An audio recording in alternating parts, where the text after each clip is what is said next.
These allegations are entirely unfounded. The truth is not a matter of opinion, it is a matter of evidence. All relevant evidence has been carefully preserved and documented, including audio recordings, written communications, witness statements, and video material. This evidence has been submitted to appropriate judicial authorities in order to pursue legal action for attempted extortion, falsification of evidence, misappropriation of funds, and personal property. So here's what just went down. Ilia Topuria, the UFC lightweight champion, has had enough of his ex-wife Georgina Uskategi dragging his name through the mud. He just dropped a statement that completely flips the script on who the real victim is in this whole mess. What he revealed about the abuse allegations is about to turn everything upside down. Out of respect for my children and the ongoing legal proceedings, I will not be making any further public statements. I respectfully ask that speculation be avoided and that my family's privacy be honored during this sensitive time. The truth does not require volume, it requires... What Topuria is claiming in his response. January 3rd rolls around and Topuria posts this statement on his account, addressing what he's calling straight-up lies. This comes after Spanish media starts reporting that he got summoned to Madrid's Court of Violence against women for a hearing on January 7th. But here's the thing. Topuria says everyone got it wrong. He clarifies the summons wasn't about gender violence testimony at all. It was about family and administrative stuff concerning whether his daughter could travel outside Spain. This was actually his second time going public about the situation. His first response was back on December 15th, when he posted on Instagram explaining why he disappeared from the UFC. Topuria is saying these allegations are complete garbage. He claims he's got evidence saved up, including audio recordings, written messages, witness statements, and video footage. All of this evidence got submitted to judicial authorities, and now he's going after her legally for attempted extortion, falsifying evidence, stealing funds and personal property, plus making multiple threats. Understand even more so why he would want to step away and not focus on fighting or defending his title, because obviously there's a lot going on. It's extremely sad. It's, I feel for everyone involved. I feel for his family. I feel for his kids. It's an awful situation. And those threats are just the beginning. These allegations come from Topuria's estranged wife, Georgina Uskategi.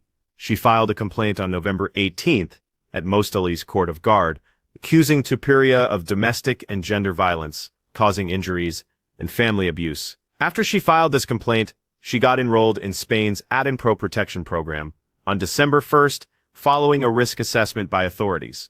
Topuria's January 3rd statement pushes back hard against how the media covered his January 7th court appearance. He called out one Spanish outlet's headline as completely false, though they later fixed it. He made it clear the hearing was administrative, only about his daughter's travel.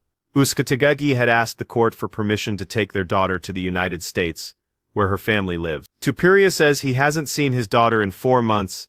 Despite trying, he's expressing faith that the judicial process will let him reunite with his daughter, Georgina, and son, Hugo. The couple got together around. Uskategi graduated from Miami-Dade College with a postgraduate degree from Suffolk University. She became CEO of companies in Florida, including Future and Energy and Future Alkaline Water. She moved to Spain after meeting Topuria at a dinner event. They had civil and religious wedding ceremonies, reportedly with a prenuptial agreement. Their daughter Georgina was born in June 20. Topuria also has a 6-year-old son, Hugo, from a previous relationship. The separation happened in summer. According to Topuria's side, he started a civil divorce petition months later after rejecting what he called completely unreasonable financial demands. Weeks after he filed, Uskategi submitted her complaint. Uskategi's representatives responded through her lawyer, Cristina Corel Cortina, on December 18th. The statement emphasized how private the proceedings involving a minor should be and urged media to avoid speculation. Her camp denied any extortion, describing the negotiations as standard for economic agreements in divorce proceedings. They said Uskategi sacrificed her U.S. businesses to raise their daughter and only wants the best outcome for the child. Her people claim she initiated the divorce and has evidence supporting her position. They stated that once the truth comes out, everything Georgina has endured with him will be revealed. No restraining order, arrest, or immediate notification against Topuria has been issued. The case is still under judicial review. They have been excellent. We have a special connection. I have understanding without having to give a lot of explanation, understanding from them from the very first moment they have extended their hand. I have been offered their support in any time I needed it. So I don't really know. I'm very happy for the support I've received from them, for the understanding, and also happy about the steps. How this whole dispute unfolded. Public signs of trouble first showed up in October 2025, when Iskategui deleted most joint photos from her social media accounts. By the time fans noticed, negotiations over financial settlements and custody were already happening and falling apart. Things escalated on November 18th, when Iskategui submitted her formal complaint at the Mostol's Court of Guard. Spanish authorities moved through established protocols, conducting assessments between November. On December 1st, Iskategui got enrolled in the Interim protection program, receiving an emergency mobile phone and protection measures. She declined additional protocols like shelter options, staying in the family chalet with her daughter and grandmother. Topuria broke his silence on December 15th with his Instagram statement alleging extortion. Obviously, you just saw Gaethje versus Paddy Pimblett for the interim title.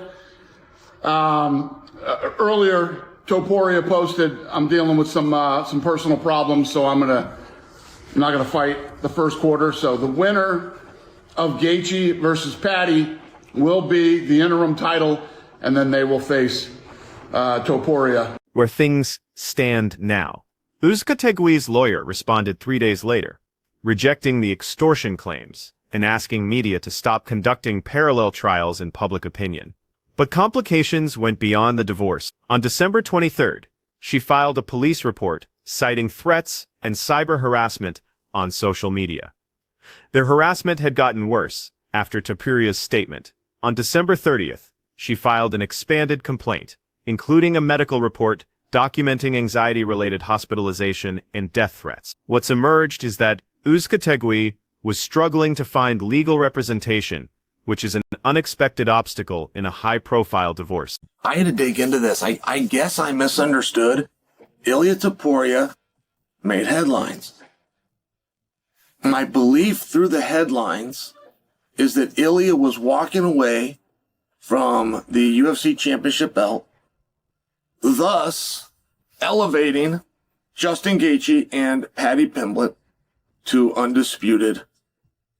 Topuria's January 3rd statement directly addressed media coverage of his upcoming hearing, accusing one outlet of publishing false information about what it was actually about. The story is that this made headlines for something that we were already told a couple of weeks ago, and there is no escalation from that, meaning Ilia Topuria is not vanquishing or having stripped from him the title. How the UFC is handling this and the interim title situation while Ilia Topuria's personal life was falling apart.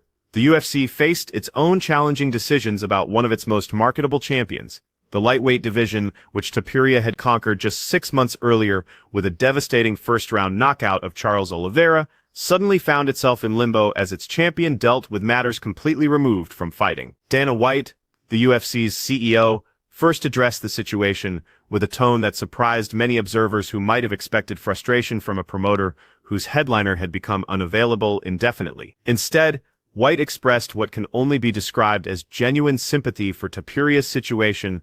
White's comments revealed that even the UFC's top brass had been largely in the dark about the specifics of Topuria's situation until the fighter made his public statements. The CEO's restraint in not engaging with rumors demonstrated an unusual level of discretion for an organization that often finds itself at the center of controversial situations. White's sentiment stood in stark contrast to how the UFC has handled other fighters' personal issues in the past. There was no immediate talk of stripping the title, no ultimatums about returning by a specific date, and no public expressions of displeasure about the promotional complications Topuria's absence would cause.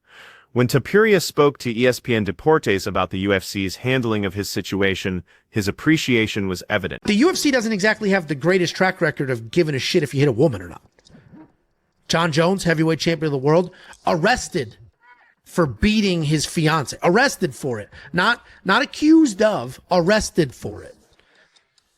That final acknowledgement Being happy about the steps the UFC has to take referred to the organization's decision to move forward with an interim title fight, rather than waiting indefinitely for Topuria's return. This was the pragmatic business decision that allowed the lightweight division to maintain momentum while its champion sorted through his legal problems. On November 27th, during a surprise Thanksgiving reveal during an NFL broadcast, Dana White announced that Justin Gaethje would face Paddy Pimblett for the interim lightweight championship. Ultimately, with Ilia, he carries himself like a champion. You know, he's done it. You know, he's done a good job marketing himself. He hasn't been trash like, you know, in terms of some other people that we've seen across, you know, over the last couple of years. He's done a good job. So I'm not going to sit here and just throw heat at him and throw shade at him. I think he's got a good chance of proving, if he seems convinced he can prove her wrong or prove the allegations to be incorrect, then good for him. The arrangement was straightforward. Create an interim title to keep the division active, then unify with Topuria when he was ready to return. It was a solution that protected Topuria's status as the undisputed champion while giving contenders a path forward, and fans a compelling fight to look forward to. However, the situation raised questions about how long the UFC would maintain this arrangement. Analyst Chael Sonnen was among those who argued that Topuria's extended absence might eventually require more drastic action. As of now, there's no real timeline set in place. He spoke to ESPN Deportes about that, about his decision to walk away. Here's what he had to say, and I'll read the subtitles for you in case you're just listening to the audio. Sonnen's initial confusion about whether the Gaethje-Pimblett fight was for the undisputed title reflected the broader uncertainty surrounding Topuria's status. While the fight was officially for an interim belt, the possibility remained that circumstances could change if Topuria's absence extended far beyond initial expectations. As I've communicated, I'm going through some personal problems. I do not have an exact date when everything will be fixed. I hope that as soon as possible, as soon as it is solved, I will be ready to go back. In the octagon, I prioritize at this time the welfare of my family, of my children, my own. So as soon as everything is solved, I will be back to the octagon to give it the show. The UFC's relatively patient stance toward Topuria stands in contrast to how the organization has handled similar situations before. Some observers pointed to historical precedents that suggested the UFC doesn't always maintain such patience with inactive champions. And then he'll get back on track, and it's not going to be easy though. Like, people think like, oh, it's going to be done, it's going to swipe it underneath the rug. But the problem is, though, is that there's time away from training, not just that, the mental game. He's not what he will be when he comes back, what he was. And he remained the champion until he retired.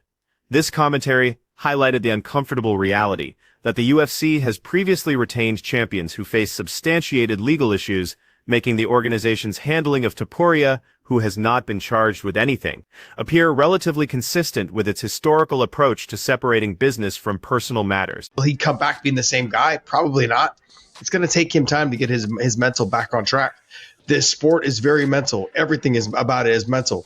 You know, whether it's the fitness, whether it's the conditioning, the diet, the nutrition, making sure that you're financially stable with your at home.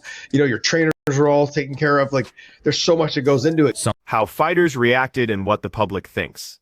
The MMA community's response to Ilia Topuria's allegations and subsequent break was predictably mixed, ranging from expressions of sympathy and support to harsh condemnations based on assumptions of guilt.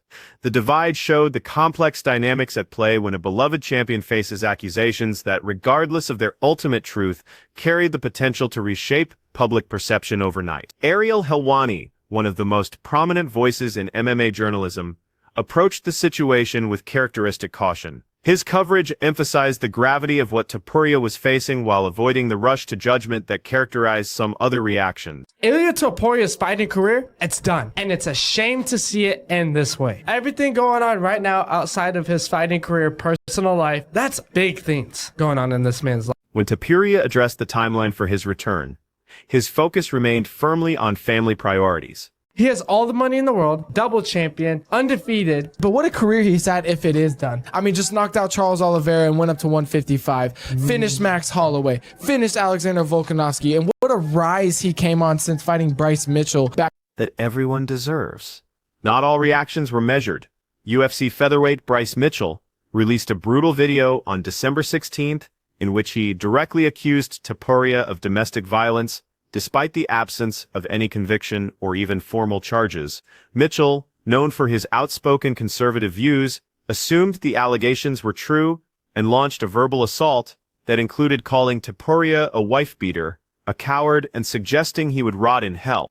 Mitchell's video quickly went viral across social media platforms, getting thousands of views and sparking heated debates about whether public condemnations before any legal determination were appropriate. Some praised Mitchell for taking a strong stance against domestic violence, while others criticized him for prejudging a fellow fighter based solely on unproven allegations. The contrast between Mitchell's approach and that of others in the MMA community was stark. Paddy Pimblett, who was preparing to fight for the interim title that Topuria's absence had created, reportedly sent a supportive message to the champion despite their rivalry. According to various reports, Pimblett expressed hope that Topuria would sort out his personal matters so they could eventually meet in the octagon. Sean O'Malley, the former bantamweight champion, had addressed the divorce rumors even before Topuria's full statement was released. O'Malley expressed genuine sympathy for what Topuria was facing, acknowledging that dealing with relationship issues while maintaining the mental focus required for professional fighting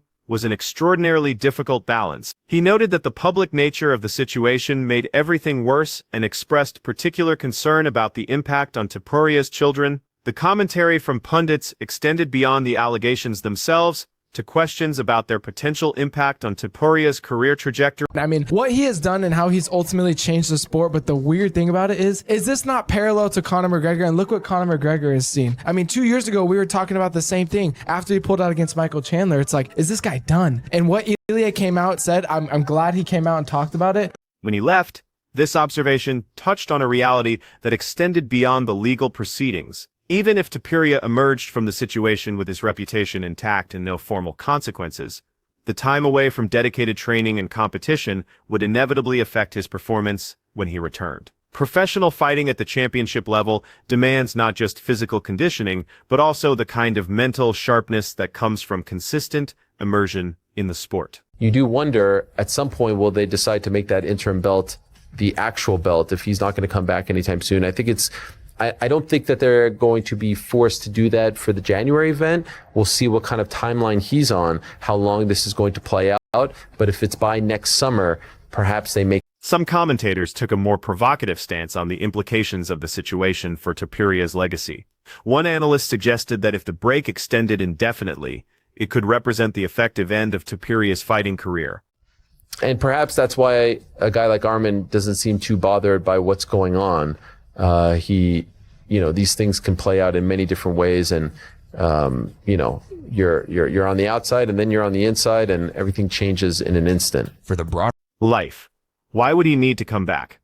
The reasoning behind this conclusion centered on what Topuria had already accomplished and what he stood to gain or lose by returning. Because there have been some rather strange things that have happened to him as of late. I mean, the number one contender for his belt, Arman Tsarukyan, ends up not getting a shot at the belt, has to go out and do another fight, which officially gets named the number one contender's fight, of which Tsarukyan wins, but he is not fighting for the belt. Paddy the Baddy versus Justin Gaethje are going to go ahead and fight. Though I don't know if either one of them has ever asked to fight the other. In 2021, the speculation drew comparisons to Conor McGregor, whose own extended absences from competition had led to similar questions about whether he would ever return at the same level. He did also say that he wants to finish his MMA story and then go into boxing, but that's a lot of steps away, and I don't think we need to get into that too much. The public discourse surrounding Topuria's situation revealed the precarious nature of reputation in professional sports. Allegations alone, regardless of their ultimate resolution, carry the power to fundamentally alter how an athlete is perceived. The speed with which some observers rushed to condemn Topuria based on unproven claims demonstrated the challenges facing anyone accused of misconduct in an era of instant social media judgments. Just a very unfortunate situation for someone who, was on this meteoric rise, and will hopefully for him, if everything works out in his favor, be able to continue that rise. But obviously this is a huge obstacle on a personal level that he's going to have to overcome. And wish everyone involved the best, and hopefully it can be resolved. What happens from here? As the calendar turned to 2026, Ilia Topuria faced an uncertain future that would be determined not in the octagon, but in Spanish courtrooms.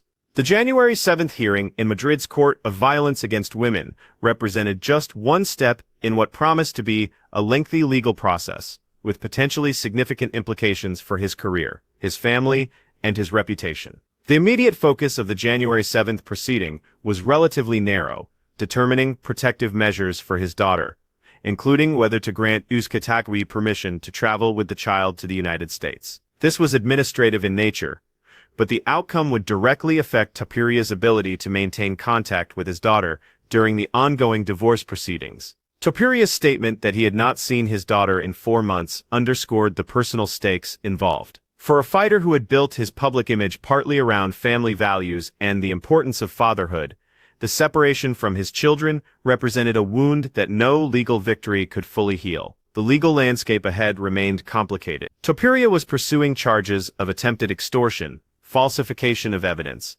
misappropriation of funds and personal property, and multiple threats. These legal claims, if successful, could vindicate his position and potentially shift public perception back in his favor. However, such proceedings often take months or even years to resolve, leaving Topuria in a state of professional limbo. The UFC's handling of the situation would also evolve, depending on how long the legal matters dragged on. While Dana White had expressed understanding and support in the immediate aftermath of Topuria's announcements, business considerations would eventually come into play if the absence extended too far into take that call.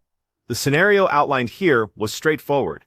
If Topuria remained unable to compete through the summer of 2026, the UFC might convert the interim title to an undisputed championship, effectively stripping Topuria without formally using that terminology. Such a move would be consistent with the organization's historical practices, which have shown limited patience for champions who cannot fulfill their promotional obligations regardless of the circumstances. Under the lightweight division, the uncertainty created both opportunities and frustrations.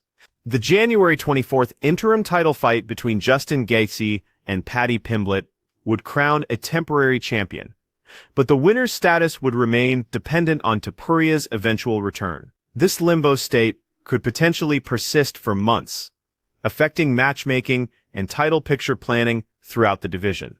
Chael Sonnen noted the unusual nature of Topuria's situation within the broader context of recent developments affecting him. The comment underscored the somewhat arbitrary nature of how the interim title fight had come together, not through the organic emergence of clear top contenders demanding a showdown, but through the practical necessity of doing something with the division while its champion dealt with matters outside the sport. Looking further ahead, Topuria had indicated his intention to eventually transition from MMA to boxing, suggesting he viewed his fighting career as finite regardless of how the current situation resolved. But whether that transition would occur after a triumphant return to the UFC or after a prolonged absence that saw him lose his championship remained to be seen. What was certain was that the allegations from his estranged wife and the legal proceedings they had triggered would cast a long shadow over whatever came next.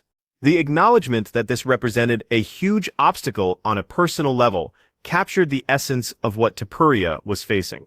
Professional fighters are accustomed to overcoming physical challenges, injuries, grueling training camps, the punishment absorbed in competition. But the battle Topuria now found himself in was of an entirely different nature, one that could not be won through superior technique or conditioning, but only through the slow, grinding machinery of legal proceedings. What happens next will be determined by forces largely outside anyone's direct control. The pace of Spanish judicial proceedings, the outcome of investigations, and the willingness of all parties to reach some form of resolution that allows everyone to move forward with their lives.